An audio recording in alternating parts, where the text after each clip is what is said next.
So this should be the final result in the way I'll present my videos to the world. I think that I'm still having a little bit of an issue with the camera height. I feel like I'm looking up at the camera. I think I should be looking at the same level. So the camera seems a little bit high. The sound quality should be pretty good right now. I like the amount of brightness that we have, and it seems like we've got a good condition. So let me talk a little bit today about the neuroscience of learning. Um, Most learning that happens is contained within emotional core experience. So one of the things we first have to understand about modern neuroscience and learning is that emotions tag learning. So whatever we've acquired, suppose it's learning to paddle a kayak, or suppose it's learning how to make a new recipe, all of those are going to have emotional tags, and those emotional tags allow us to recall learned material. Another thing we should understand before we get any deeper into the discussion is that we don't recall when we remember something. When we remember a skill, we're not really pulling out a filing cabinet and yanking out a set of instructions. We're using a series of behavioral cues which have an emotional circuit, and that emotional circuit is called motivation. So emotion and motivation are really the same word. And I know that's an unusual way to think about it. It was my colleague, Dr. Brian Kugelman, a behavioral scientist, that let me understand that motivation was an old word we had for emotion. So emotion is actually, and there are only 14 basic emotions that Darwin discovered. There are many thousands of feelings, which are reactions to emotion, but emotions are core physiological responses to stimuli. And it is those physiological responses to stimuli that then produce what we would call recall or memory. So we reassemble reality in motion. We don't have a fixed set of algorithms describing reality for us. We actually have to assemble it piece by piece, moment by moment. And that, in a learning context, is what we would call consolidation, where we have, and again, an emotionally triggered tag on a set of data, and those two are then paired, and that paired information is then stored the same way you might in a computer generate with this Zoom recording an audio and a video file, and I could process them both different. So this is this kind of parallel processing idea we want to get about how the brain learns. It's processing content in an emotional tag, but then it's also triggering other sets of data, other data sets, which are related by other emotional tags. So the emotional tag, so we're effectively constructing knowledge in action. We're constructing it moment to moment, as Daniel Dennett explains in his book, Consciousness Explained. So I think now that we understand it, now we have another type of learning which we've happened into in the work on aging, and specifically Alzheimer's and dementia associated with Alzheimer's. So we've done a number of research studies at Baycrest Health Sciences here in Toronto, where we were able to produce what we called a Zen state in people with Alzheimer's. Now, when we started looking at this field about 10 years ago, there was no formal field of investigating learning and aging. We couldn't find a single publication on it. So I wanted to revisit that with you. We now know that musical memories are processed in a very different way with different emotional tags and different cognitive associations than regular discussion of something like science or architecture or the world. So musical memory is embedded and related to emotions and specific emotional events which occurred in a certain epoch of our life or area of our lifetime, of our lifeline.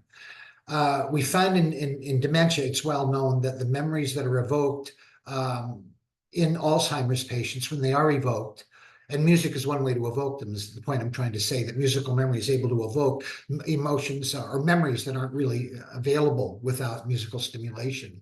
Those occur through, again, another parallel, a third parallel circuit. And that parallel circuit is completely independent of regular cognitive processes. And I think some of you have seen the fantastic video of Lady Gaga and Tony Bennett, who now has advanced dementia, just sits in long-term care. Lady Gaga takes him out to do a Tony Bennett concert. Thousands of people arrive. He becomes Tony Bennett. Even the stage pattern, the way he moved on stage, it was all there as though it was pre-recorded like a video. And of course, the fascinating thing is that when he gets home the next day, Lady Gaga says to him, "Did you like performing again yesterday?" And he said, "Did we go out yesterday?" That's how isolated musical episodic memory is from what we would call the other core of motivated cognitive memory shells. So when we talk about learning, we can either go through the musical processing or we can go through the emotional cognitive structure. Now, the danger is that when we're doing education, we focus on the cognitive structure of knowledge of scaffolding and preparing learning objectives, competencies, performance behaviors. We should really be concentrating on high engagement and emotional triggering. And the most powerful way to do that is through narrative and storytelling, because we are narrative-based beings. This goes back to the work of Yuval Noah Harari, and his fantastic book, Sapiens, which arrived many years ago. Nexus is his newest book, which talks about AI and informational age, historical evolution. So we are human narratives. And therefore, narrative, if it's properly laid out, can trigger emotional cognitive organization. And the Muslim scholars, specifically in the Sufi community, who read a lot of the works of people such as Rumi, assert that you can use narrative to evoke changes in states of consciousness. And I think we're aware of changes in state of emotion. We can read a good book and be brought to tears, but they're actually talking on a higher level, what I would call semiotic resonance. And that is that we have aspects of ourselves that are in the creative and emotional dimension that can be triggered by emotion, but they're not just weeping or being joyful or leaving a movie feeling upset because the character name was killed. It's actually inducing a change in the state of consciousness, what we might call a vivency state. Now, we don't want to go too far afield. We'll talk about vivency states in a future video. This is the work of James Curtis Gowan on defining what we now call altered states of consciousness. So to put memory in the best context possible, we all see the world through a certain filter. And that filter on the world is determined by many, many things. Obviously, it's sensory, but it also has to do with emotional and cognitive preconceptive layers, what we would call presuppositional layers. And a lot of this language is a fancy way of saying that we wear a certain set of lenses when we look at the world. And if you were taught to be a racist, you wear a racist lens. If you wear a racist lens but can question it, then you can get some separation from that layer, but you don't really change that layer without some kind of profound experience. And most of these profound experiences have to do, again, with what we would call high engagement emotional experiences. So let me define what I mean by a high engagement emotional experience. These are the kind of experiences that are produced by psychedelic agents, such as psilocybin and MMDA, other agents which are studied in the broad field of psychedelic psychotherapy. They also exist in various vivency states, which Gowan talked about in the 60s. And these vivency states can be produced by sensory deprivation, float tanks, for example, some of you may have heard of, being in a cave, being in a sweat lodge and raising your body temperature, running out and lying in the snow, fasting, Sufi dancing, whirling dervishes. There are many ways: drumming, prolonged drumming, and trance states. These are all ways of changing our vivency, the way we actually perceive the world. So there's a filter which is highly emotional in nature, and I call it high engagement. It's different than the filter that would hit you when you're driving and the traffic is bad and you're feeling frustrated and a little bit angry because you're in a traffic jam. That's not what I'm talking about. High engagement is when you're actually altering the perceptual lens, the valuation of the world, and also the sensory presentation of the world. So that's where you quickly get into the realm of things like advanced Tibetan meditation. The other word for that would be mindfulness. People throw around the word mindfulness in a very bad way. It really is derived from Tibetan meditation, which is a good deal of visualization, according to Tibetan Buddhist tradition. So I've said a lot of things here. We've gone a little far afield, but I think I've given you an understanding of how we want to interpret learning and memory. You learn within a specific vivency state, and certain vivency states make you much more able to connect learning to the world, and that is called meaning. or it's called Dasein, which Martin Heidegger described. Dasein is being in the world. It's when you learn something, seeing how it's connected to the greater whole, rather than seeing the fact in isolation.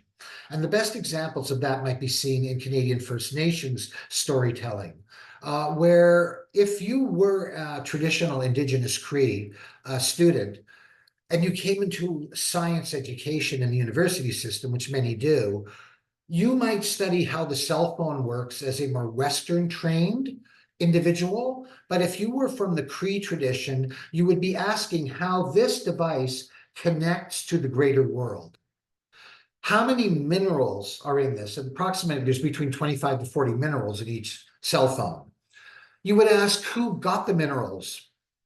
Where did we get the minerals from? And you would be shocked and horrified to find out that African men are crawling down into pits, unsupported pit mines, to farm this stuff because there's no other way to make a living. And we just exploit them so that we can have the newest iPhone 20,000. And you would find out that 13-year-old Chinese girls are working 12-hour shifts, almost 50 weeks a year, beginning at 8 o'clock at night, to produce thousands of these per hour. They're fired and the next girl gets their job. That's a deeper sense of meaning.